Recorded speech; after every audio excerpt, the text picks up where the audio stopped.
Geblen diz o seguinte: quando que acontecerá essa invasão, né, para ele no início aqui do milênio? O que é, claro, equivocado. Ele diz que encontramos a resposta no texto, no versículo 8, que declara que Gog e Magog e outras nações conjuntamente invadirão a terra, que se recuperou da espada, ao povo que se congregou entre muitos povos, diz eles. Vem sobre os montes de Israel, no versículo 11, o propósito maléfico aqui do invasor ocorre na hora em que o Senhor tiver tornado o seu povo de volta e restabelecido o seu relacionamento com o restante de Israel. Diz Geblen que a invasão acontecerá algum tempo depois que o império da besta fosse destruído e de que o falso profeta, o anticristo, fossem julgados.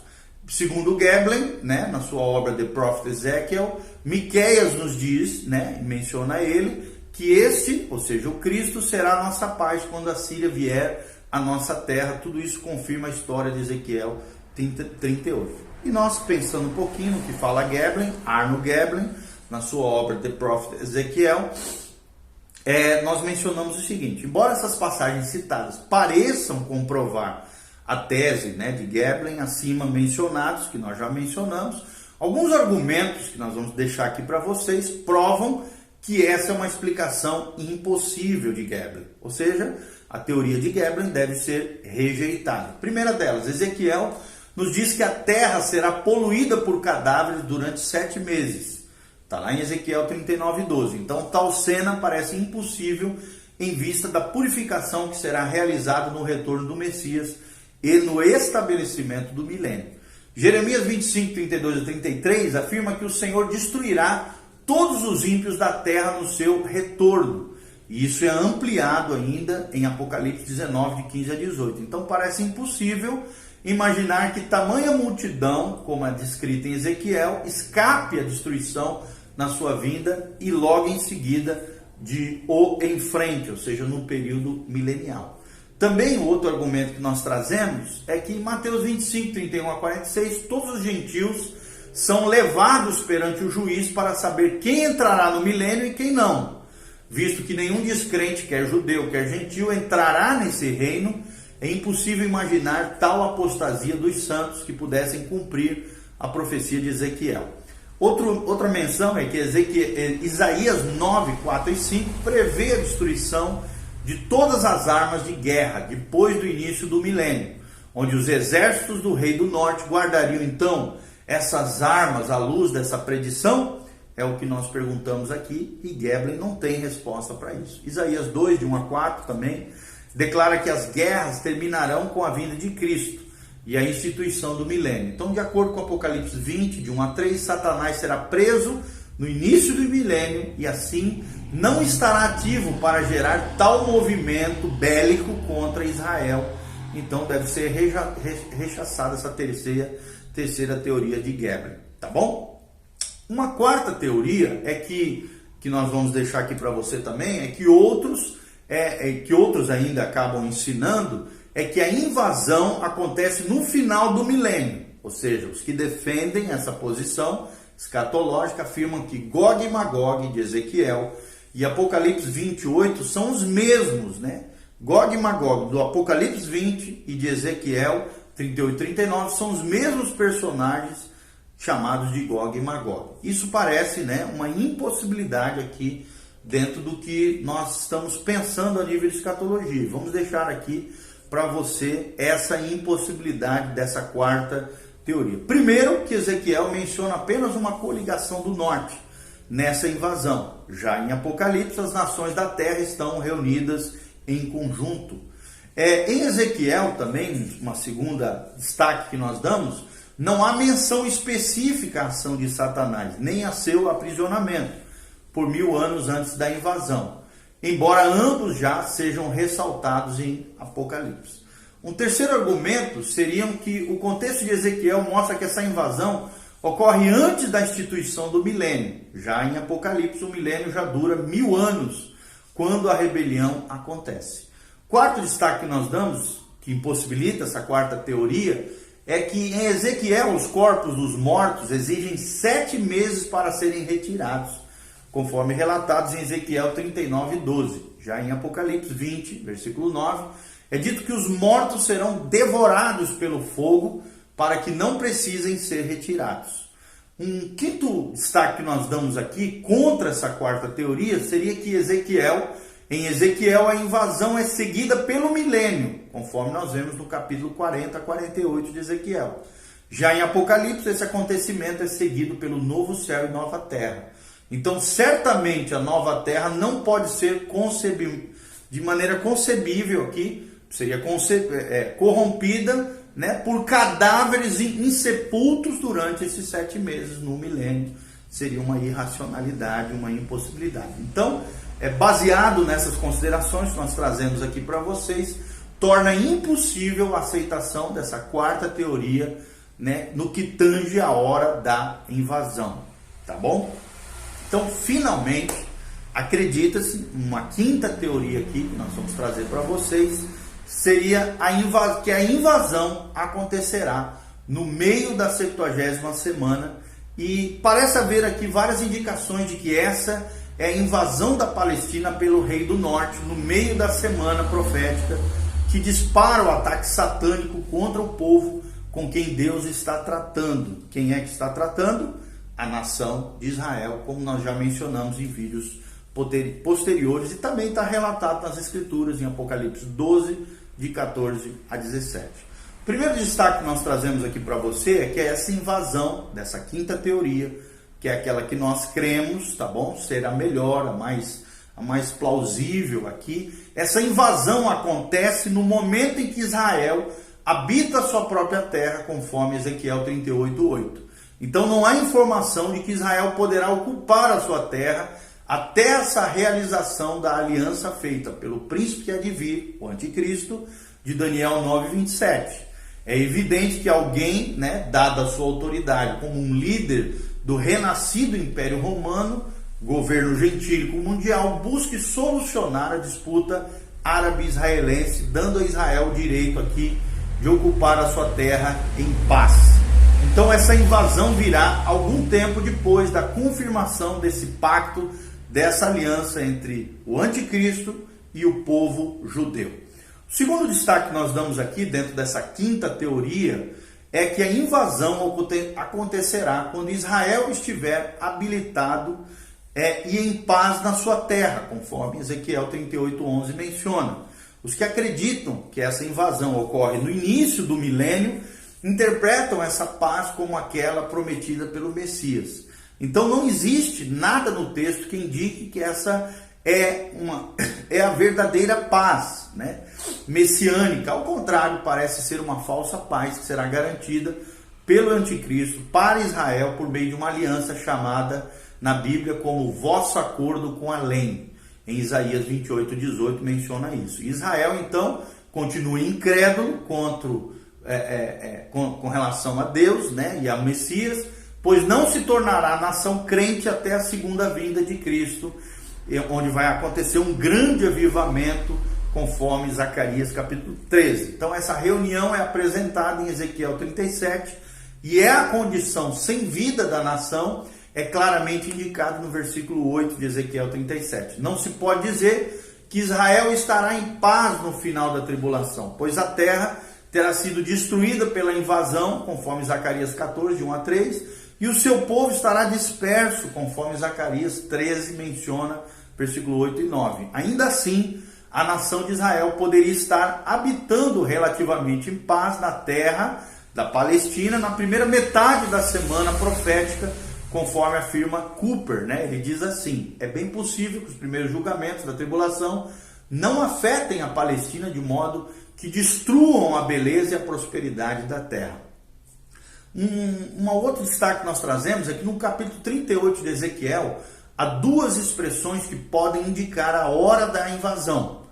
No versículo 8 aparece a expressão no fim dos anos, e o versículo 16 de Ezequiel 38 fala nos últimos dias da história de Israel.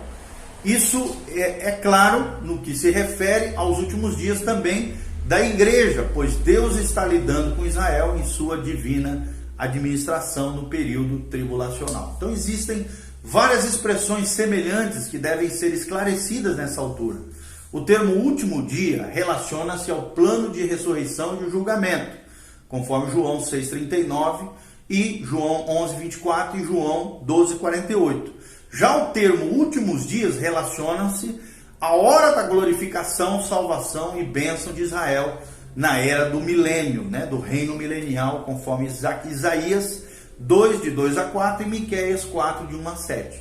Já o termo fim dos anos relaciona-se ao tempo antes dos últimos dias ou da era milenial, no qual ocorrerá no período tribulacional. Ou seja, Deuteronômio 4:27, Moisés prevê aqui profeticamente a dispersão em virtude da infidelidade do povo de Israel, mas promete também a restauração. Versículo 30, ele diz assim, de Deuteronômio 40, quando estiveres em angústia e todas essas coisas te sobrevierem nos últimos dias. Aqui em Deuteronômio 4:30, os últimos dias estão ligados, claro, profeticamente. O grande profeta Moisés já previu aqui o período tribulacional. Em Daniel 2:28 também o profeta fala o que há de ser nos últimos dias e depois leva o reino até a sua forma final do poder mundial gentílico na 70ª semana. Ao discutir também a indignação de Daniel 8:19-23, o profeta aqui fala utilizando o termo no fim do seu reinado, ou seja, mais uma vez em Daniel 10:14, o termo últimos dias é usado em referência aos acontecimentos que precedem a era milenar. A conclusão, então, já que Ezequiel usa essas expressões, é que os acontecimentos apresentados aqui por esse profeta devem ocorrer dentro da 70ª semana, conforme Daniel 11:40, parece referir-se também ao mesmo período, pois o profeta situa esses acontecimentos no chamado tempo do fim. Essa expressão parece separar os acontecimentos do próprio final dos tempos. Muitos comentaristas interpretam Daniel 11:41 em referência à ocupação da terra da Palestina pela besta, ou pelo anticristo. O acontecimento que leva a besta a entrar na Palestina seria a invasão da Palestina ao norte pelo rei do norte, conforme Daniel 11:40. A aliança aqui feita pela besta em Daniel 9:27 evidentemente garante a Israel o direito a essa terra. E é necessário algum acontecimento que provoque a abolição da aliança pelo anticristo, visto que essa aliança será quebrada no meio da semana profética, a 70ª semana de Daniel, segundo Daniel 9:27. Essa invasão do norte é vista como a causa desse rompimento em Daniel 11:41. E podemos concluir então, pensando em tudo isso, que essa invasão ocorre no meio da semana profética de Daniel, a 70ª semana, ou no meio do período tribulacional. É reconhecido aqui que os acontecimentos da última metade da semana são ocasionados pela expulsão de Satanás do céu, mencionado em Apocalipse 12, de 7 a 13. Evidentemente, a primeira ação de Satanás em oposição a Israel é motivar a sua invasão pelo rei do norte, a Rússia e as confederações do norte. Esse é o início, então, de uma grande campanha que começa no meio da semana profética e continua até a destruição dos poderes gentílicos mundiais no segundo advento de Cristo em glória e poder para a implantação do milênio na terra. A palavra traduzida por batalha em Apocalipse 16:14, de acordo com Tyre, é melhor traduzida por campanha, por isso implica na mobilização dos exércitos em contraste a uma batalha isolada. Nós observamos então que é Deus que vê todas essas mobilizações de exércitos como uma grande campanha que será terminada com a destruição desses exércitos no retorno de Cristo em glória. Se essa interpretação for correta, a campanha será promovida no decorrer então de 3 anos e meio, entre o meio da semana profética de Daniel até o final do período tribulacional. Isaías 30, de 31 a 33, Isaías 31, de 8 a 9, Miqueias 5:5, coloca o invasor do norte como chamado, como a Assíria, e como a Assíria foi um instrumento, obviamente, nas mãos do Senhor para punir a iniquidade de Israel, então o Senhor usará novamente esse instrumento para o mesmo propósito. Esse castigo terá o mesmo nome por causa da identidade da sua missão. que será punir Israel no tempo tribulacional aqui. Isaías 28:19 fala da aliança com a morte e o acordo com além, pelo qual Deus castigará então Israel. Isso deve referir-se a Daniel 9:27, quando Israel busca paz pelas mãos humanas e não pelas mãos do Senhor, pelo anticristo em vez do próprio Cristo. Né? Então Isaías diz que essa aliança os castigará. Quando o dilúvio do açoite passar, sereis esmagados por ele. Ou seja, o açoite aqui não poderia ser manipulado pela besta, pois ela foi quem fez aliança com Israel. Mas deve referir-se à invasão dos reinos do norte pela a chamada simbolicamente a Síria, aqui, que será usada por Deus para punir Israel. A destruição da Síria parece ser um paralelo da destruição dos exércitos de Gog, em Ezequiel 38 e 39. Dessa maneira são consideradas referências similares, paralelas.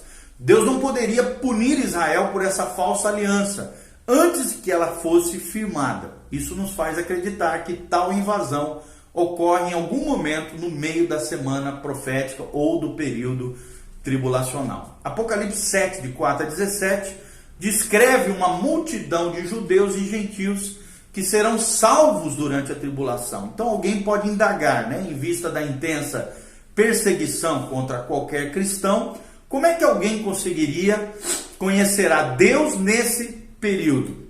A Bíblia fala lá em Ezequiel 38:23 que é revelado que a destruição dos exércitos de Gog é usada como um sinal para as nações. Em Ezequiel 39:21 se faz uma nova referência desse fato. Já Ezequiel 39:22, o mesmo acontecimento é um grande sinal para Israel, visto que o livro de Apocalipse retrata a salvação de muitas pessoas durante a tribulação, e não só no seu final. É visto também que esse acontecimento profetizado por Ezequiel é usado como um sinal para levar muitos ao Senhor, e ele deverá ocorrer antes do final da tribulação, em alguma hora nesse período.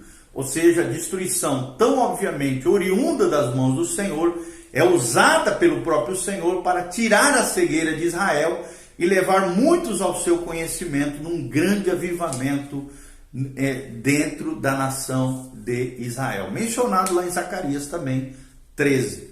Em Apocalipse 13:7, a besta aqui é retratada como um poder mundial gentílico. Isso se tornará verdade na sua manifestação como líder mundial em meio à tribulação. Surge então uma questão aqui. Como é que a besta terá o poder mundial se o poder da confederação setentrional ainda não for quebrado? E a resposta é que o fato de que a besta terá autoridade sobre a terra no meio da semana apoia a tese de que o rei do norte terá já sido destruído. Tal destruição trará caos às condições mundiais, ao mundo todo, o qual unirá então as nações do mundo todo, conforme se vê no Salmo 2, quando será formado então um governo liderado pela besta aqui, o anticristo, visto que não poderia haver unidade entre as nações enquanto esse rei do norte, da confederação do norte, da Rússia, encabeçada pela Rússia, estivesse ativo, e essa unidade deve então ser buscada depois da destruição da confederação do norte. Apocalipse 19:20 diz que o Senhor também lidará especificamente com a besta e com o falso profeta na sua segunda vinda. Por todo o Antigo e o Novo Testamento surgem 3 personagens que desempenharão papéis importantes no drama do tempo dos gentios. Primeiro a besta, segundo o falso profeta, e terceiro o rei do norte, ou também chamado, como nós já mencionamos, da Síria. Deus precisa então lidar com cada um deles antes que possa manifestar a sua autoridade mundial no milênio. Conforme demonstrado aqui, é impossível que o terceiro continue depois do iniciado reino milenial.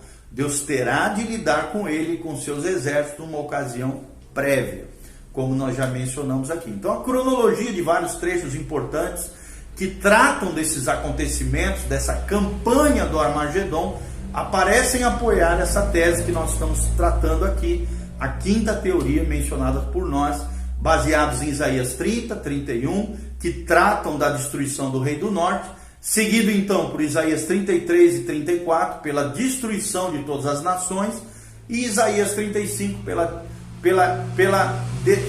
pelo milênio aqui relatado. No livro de Joel encontramos a mesma cronologia. Joel 2 trata da invasão do exército do norte setentrional, né? Versículo 20. Depois a destruição das nações em Joel capítulo 3 é mencionada, e a instituição do milênio é mencionada em Joel 3, 17 a 21. Então parece ter essa cronologia relatada aqui nesses trechos que nós estamos mencionando. Então, em ambos os trechos, a cronologia é a mesma. Os exércitos do norte serão destruídos num momento separado, depois do movimento distinto, antes da destruição dos exércitos das nações, será seguida então o milênio.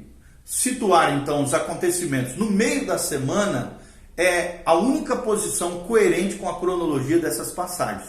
Então, tais opiniões nos levam à seguinte cronologia dos acontecimentos, que nós vamos resumir aqui.